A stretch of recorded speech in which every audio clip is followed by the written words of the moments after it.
भगवान शिव जी की कथा। जलंधर वध की कथा। एक बार इंद्र सहित देवताओं ने भगवान शिव की परीक्षा करनी चाही। वह देवों के गुरु बृहस्पति के साथ कैलाश पर्वत पर पहुंचे। शिव ने अपनी आत्मिक शक्ति के बल पर जान लिया कि ये लोग मेरी परीक्षा लेने आ रहे हैं। उन्होंने एक अवधूत का वेश धारण कर लिया और उनके मार्ग में आ खड़े हुए। इंद्र ने उन्हें राह से हट जाने का संकेत किया, किंतु अवधूत वेशधारी शिव अपने स्थान पर खड़े रहे। यह देख इंद्र को क्रोध आ गया। बोले, अरे हट, रास्ते से जानता नहीं मैं कौन हूँ? हट जा, नहीं तो वज्र से तेरे टुकड़े टुकड़े कर दूंगा। धमकी सुनकर अवधूत वेशधारी शिव को क्रोध आ गया। उन्होंने जोर से एक हुंकार भरी, जिसे सुनकर चारों दिशाएं कांप उठीं। गुरु बृहस्पति तुरंत भाम गए कि अवधूत वास्तव में कोई और न होकर स्वयं भगवान शिव है। उन्होंने इंद्र को संकेत करके कहा, क्या अनर्थ कर रहे हो सुरेंद्र?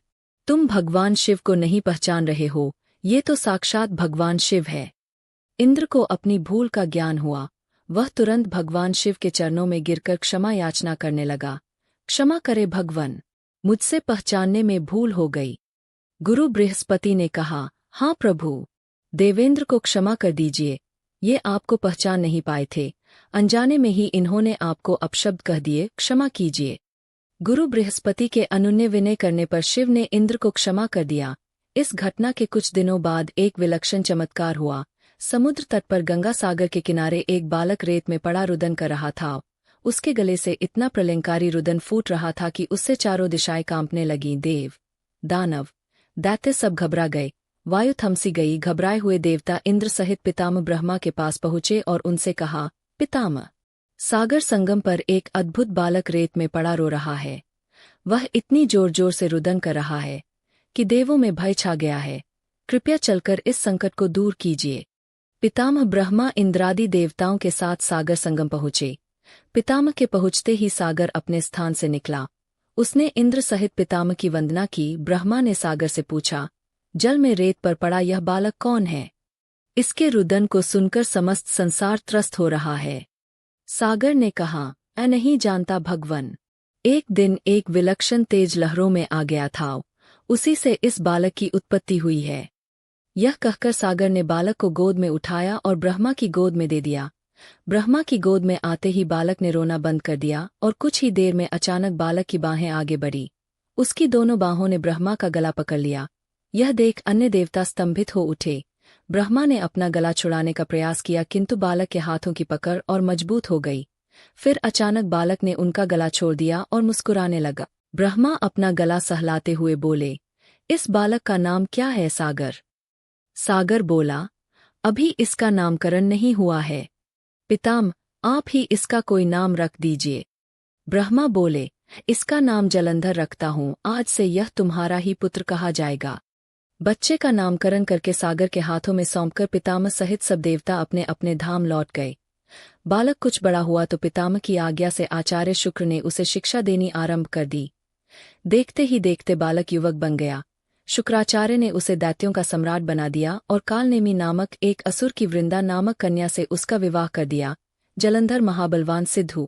देखते ही देखते उसने समस्त सागर के द्वीपों पर अपना शासन स्थापित कर लिया। उसकी पत्नी वृंदा ने हर मामले में उसके साथ सहयोग किया।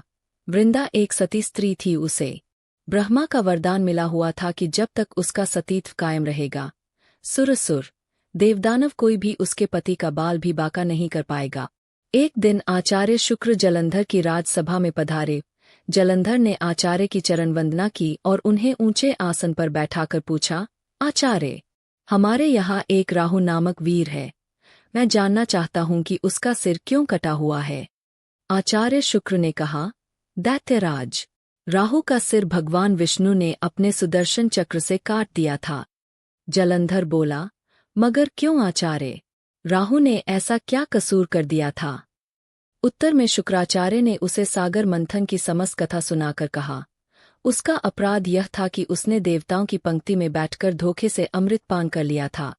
जलंधर बोला, तो इसमें क्या अपराध हो गया आचार्य? आखिर अमृत निकला भी तो दैत्यों और देवताओं के सम्मिलित प्रयास से ही था। फिर अकेले देवता ही उस अमृत को पी जाने के अधिकारी कैसे बन गए? आचार्य बोले, इसमें भी विष्णु की छल नीति थी दैत्यराज। समुद्र से निकले समस्त रत्न देवराज इंद्र ले गए थे। यह सुनकर जलंधर क्रोधित होकर बोला, मैं ऐसा हरगिज नहीं होने दूंगा। मेरे पिता के रत्नों का अधिकारी इंद्र नहीं, स्वयं हूँ। देवताओं को सागर के रत्न लौटाने ही पड़ेंगे।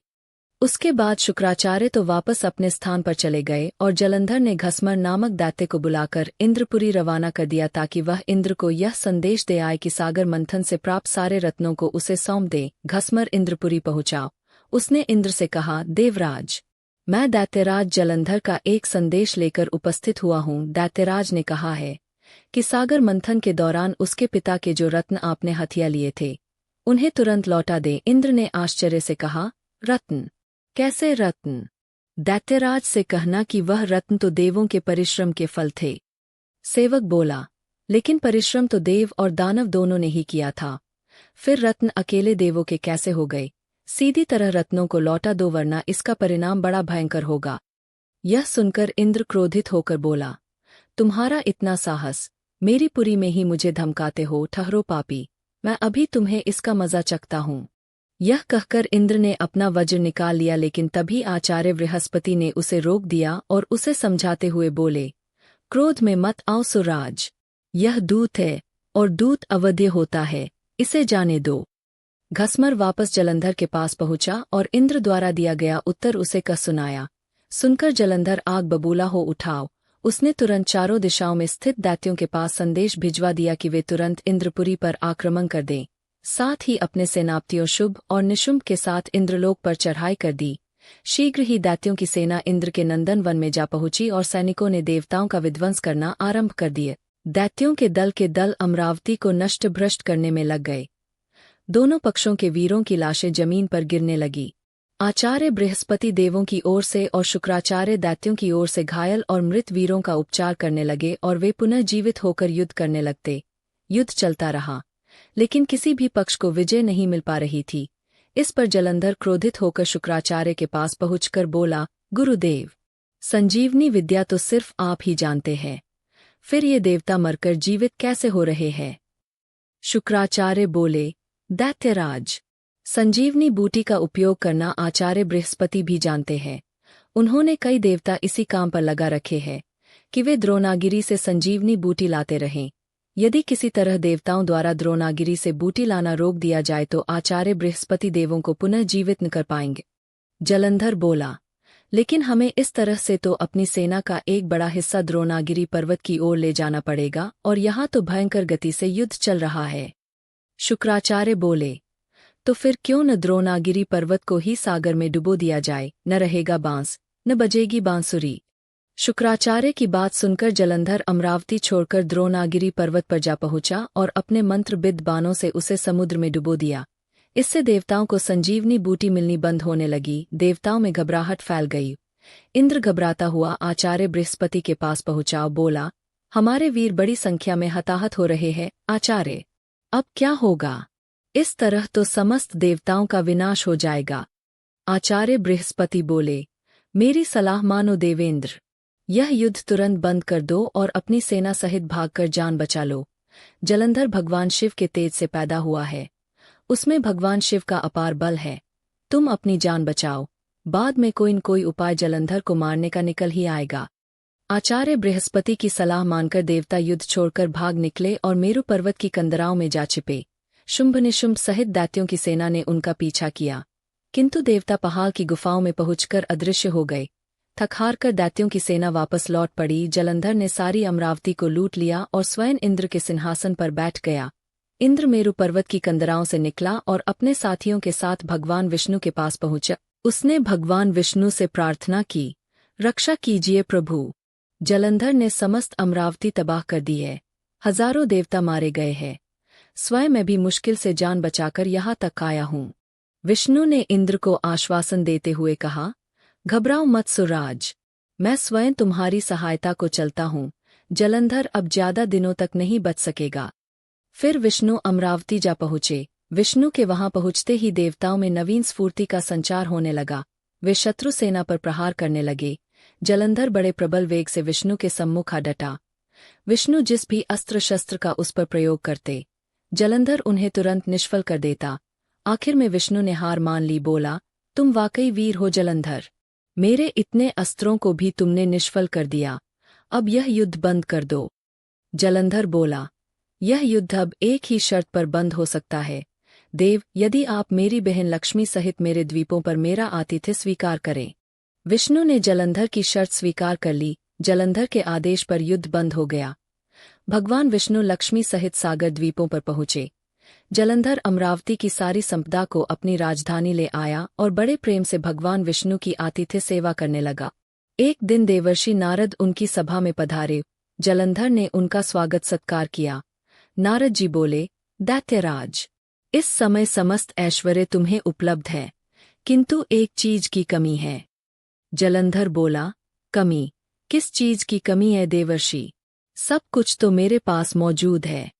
नारद बोले, एक ऐसी सुंदरी की कमी है, जो सुंदर होते हुए भी सर्वगुण संपन्न हो। हालांकि तुम्हारी पत्नी वृंदा स्वयं भी बहुत सुंदर है, किंतु शिव की पत्नी पार्वती की बात ही कुछ और है। जलंधर बोला, यदि ऐसा है तो देवर्षि मैं पार्वती को जरूर अपनी पत्नी बनाऊंगा। आज ही अपनी सेना को कैलाश पर चढ़ाई करने का आदेश देता हूँ। मतिमन जलंधर अपनी सेना लेकर कैलाश पर्वत पर टूट पड़ा। उसकी सेना और शिव गणों में भयंकर युद्ध छिड़ गया। आखिर शिव के गण युद्ध भूमि छोड़कर भाग निकले। विवश होकर भगवान शिव को युद्ध भूमि में जाना पड़ा। अपने स्वामी की उपस्थिति में शिव गणों का उत्साह बढ़ गया। वे तीव्र वेग से दैत्य सेना पर टूट पड़े और उनका संहार करना शुरू कर दिया। शिव जलंधर के सम्मुख आ डटे। दोनों में विकट युद्ध छिड़ गए। दूसरी ओर भगवान विष्णु अपनी कुछ और ही माया रच रहे थे। जलंधर की पत्नी वृंदा एक महान पतिव्रता नारी थी। विष्णु ने जलंधर का वेश धारण किया और उसके शयनागार में जा पहुंचे। उन्होंने वृंदा का आलिंगन किया, लेकिन वृंदा को यह आभास हो गया कि उसके पति का वेशधारी यह व्यक्ति उसका पति नहीं है। आंख कड़क कर बोली, कौन है तू? विष्णु अपने वास्तविक रूप में प्रकट हुए और हंसते हुए बोले, मुझे बहुत खेद है वृंदा, लेकिन ऐसा करना आवश्यक हो गया था। तेरा पति तेरे ही कारण अजेय था, अब उसे मारने में भगवान शिव को कोई परेशानी नहीं होगी। वृंदा रोते हुए बोली, आपने मेरे साथ ऐसा विश्वासघात क्यों किया प्रभु? मेरे पति ने तो आपके आतिथ्य सत्कार में भी कोई कमी नहीं छोड़ी थी। भगवान विष्णु ने उसे आशीर्वाद देते हुए कहा, तुम वास्तव में ही एक पूज्य नारी हो वृंदा, लेकिन हर आत्ताई का एक न एक दिन अंत होता ही है। तुम्हारे पति के पापों का घड़ा भर चुका है, उसका अंत समय निकट आ पहुंचा है। तुम्हें वरदान देता हूं कि आज से सारे संसार में तुम पूजी जाओगी, स्त्रियां तुम्हारी पूजा किया करेंगी। पश्चाताप की अग्नि में जलती हुई वृंदा अग्नि में कूद पड़ी और देखते ही देखते भस्म हो गई। उसके शरीर का तेज निकलकर पार्वती के शरीर में प्रविष्ट हो गया। देवताओं ने पुष्प वर्षा। वृंदा के अग्नि में भस्म होते ही जलंधर का तेज घट गया। भगवान शिव ने अपने त्रिशूल से उसका मस्तिष्क काट दिया। जलंधर के मरते ही उसका वह तेज, जिससे वह आज तक अजेय था, शिव के शरीर में प्रविष्ट हो गया। दैत्य सेना घबराकर भाग निकले। देवताओं ने शिव की जय जयकार की। इंद्र ने पुनः अपना सिंहासन प्राप्त कर लिया और कुछ काल बाद सर्वत्र अमन चैन व्याप्त हो गए।